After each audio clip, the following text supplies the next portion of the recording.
নমস্কার বন্ধুরা, দিদিমণির রান্নাঘরে আজ আমি মুসুর ডাল দিয়ে মোচা করে দেখাবো।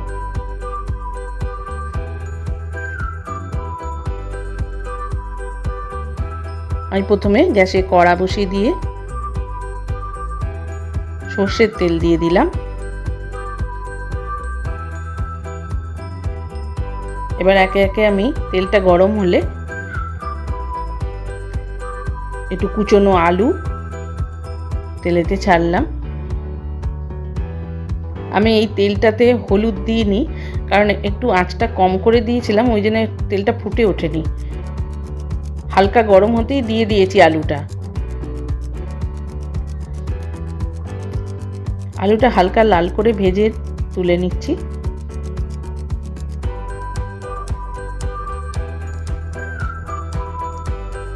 আমি এখানে বলে দিই, মুসুর ডালটা আমি আগে থেকে সেদ্ধ করে রেখেছি, মোচাটাও সেদ্ধ করে রেখেছি। এবার আমি তেলেতে একটু গরম মশলা, গরম মশলার মধ্যে লবঙ্গ, এলাচ আর তেজপাতা আর অল্প একটু জিরে দিলাম।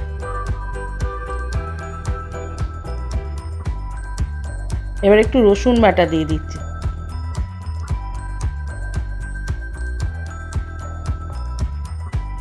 আর কুচনো পেঁয়াজ দিলাম। এবার ভালো করে ভাজবো। আর একটা শুকনো লঙ্কা দিয়েছি।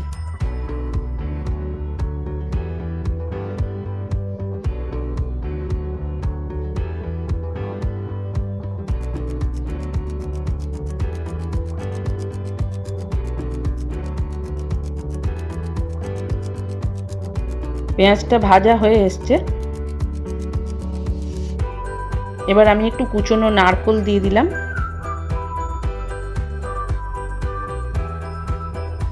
নারকেলটা থাকলে দেবেন, না হলেও না দেবেন। আমার কাছে ছিল তাই দিয়ে দিলাম। আর একটু কুঁড়া নারকেলও দিয়ে দিলাম। এগুলো দিলে খেতে ভালোই লাগবে।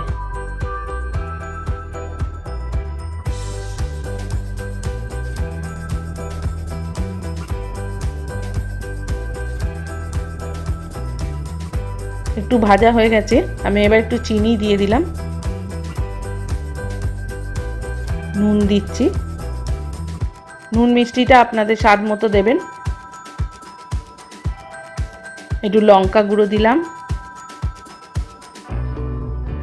আর হলুদ দিলাম। এটা ভালো করে কষিয়ে নিতে হবে। এর মধ্যে আমি দিয়ে দিচ্ছি একটু আদা বাটা। আদাটাও ভালো করে ভেজে নিতে হবে। আর অল্প একটু টমেটো কুচো।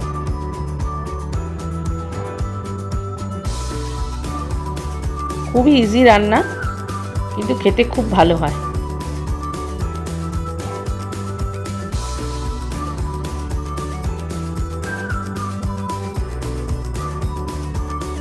একটু ভাজা ভাজা হয়ে গেছে।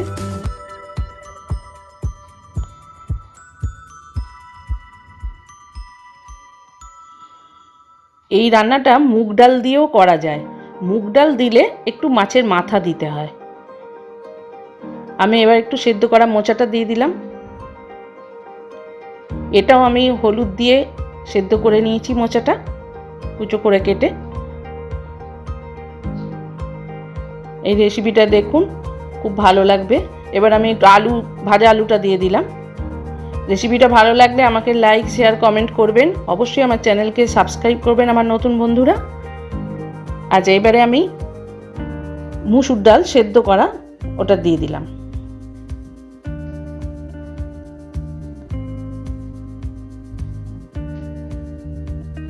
একই প্রসেসে মুগ ডাল দিয়েও করতে পারবেন।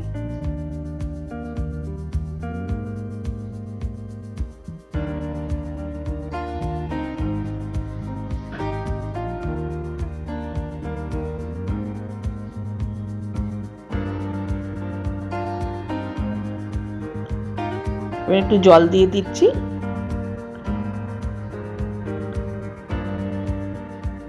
একটু ঘন হয়ে এলে আমি এটা নামিয়ে নেব। আমি চলে এসেছি, জলটা অনেকটা মরে গেছে। একটু থকথকে হয়ে এসছে। আমি টেস্ট করে নিচ্ছি একটু নুন মিষ্টিটা।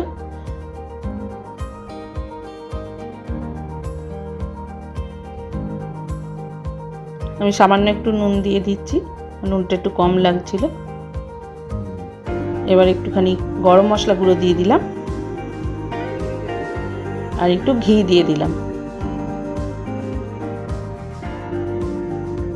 ভীষণ ভালো খেতে হয়, আপনারা রান্নাটা করবেন, খাবেন। এটা রুটি দিয়ে খেতে ভালো লাগবে, ভাত দিয়েও ভালো লাগবে, রুটি পরোটা সবের সঙ্গে চলবে এটা।